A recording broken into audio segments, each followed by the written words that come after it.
pertentangan semu.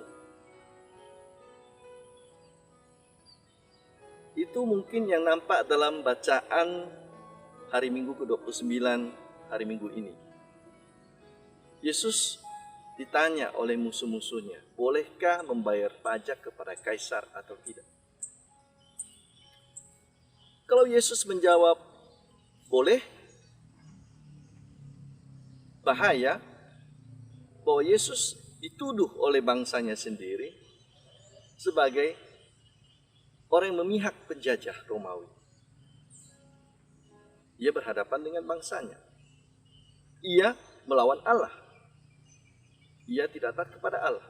Itu pandangan bangsanya. Kalau Yesus menjawab tidak boleh, nah, bahaya berhadapan dengan pemerintah Romawi. Yesus bisa dianggap pemberontak, provokator, supaya bangsa Yahudi jangan bayar pajak, mogok bayar pajak. Menjadi musuh pemerintah Romawi. Tapi benarkah ini suatu pertentangan yang tak bisa diselesaikan? Harus memilih A atau B? Sebenarnya tidak. Karena pertentangan hanya bisa terjadi antara dua pihak yang sama levelnya, sama derajat. Saya memilih menjadi anggota partai A atau anggota partai B. Jadi saya tidak bisa menjadi sekaligus anggota partai A dan partai B. Karena kedua-duanya itu memang setara, sederajat dalam politik. Tetapi antara Allah dan manusia, taat kepada Allah, taat kepada pemerintah, bukan pertentangan. Karena Allah itu ilahi, pencipta, abadi. Kaisar, walaupun dia punya kuasa besar, dia tetap manusia ciptaan yang fana, yang bisa musnah. Karena itu bagi Yesus tidak ada masalah di situ. Dia menjawab dengan tenang. Berikan kepada Allah apa yang menjadi hak Allah, dan kepada kaisar apa yang menjadi hak kaisar.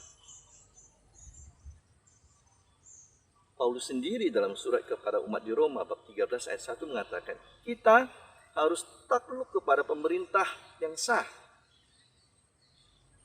Karena pemerintah itu datang dari Allah. Tapi pemerintah sah yang datang dari Allah itu bagaimana? Bisa kita tanya lagi. Penulis 1 Petrus bab 2 ayat 13-14 menjelaskan dengan lebih lanjut.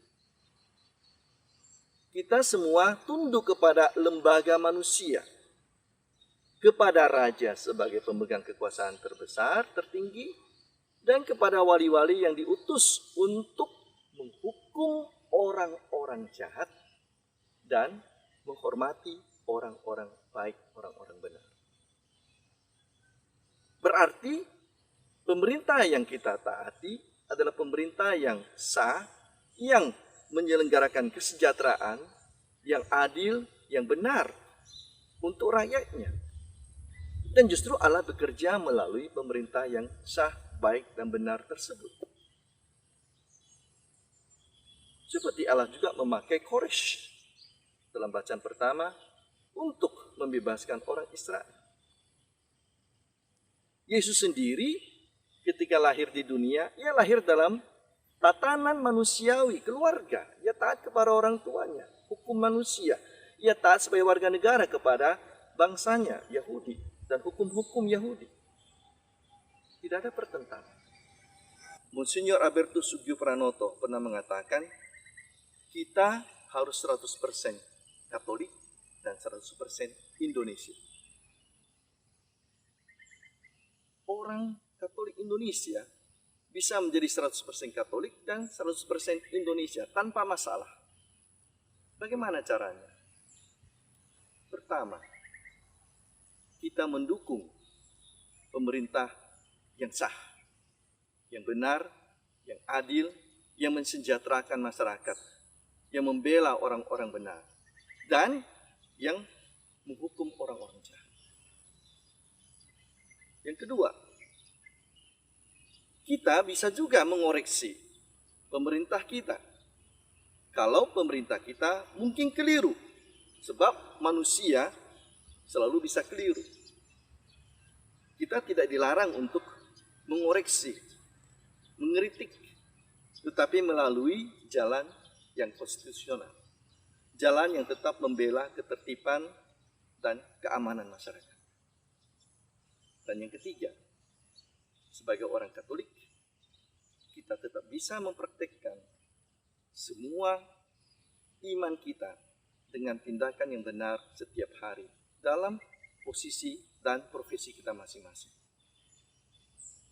Kita menjadi terang dunia, kita menjadi garam dunia, kita menjadi ragi yang memberikan kebaikan dan kesejahteraan, menciptakan masyarakat yang baik, dan kita bekerja sesuai dengan talenta kita masing-masing.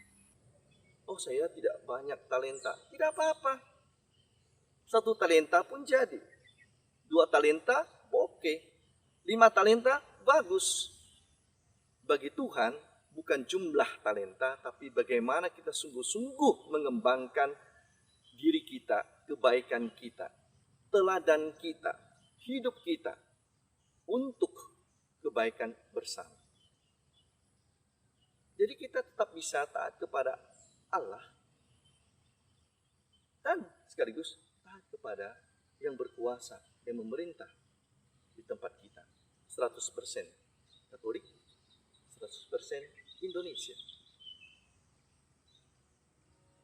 Nah sekarang kita boleh bertanya pada diri kita masing-masing.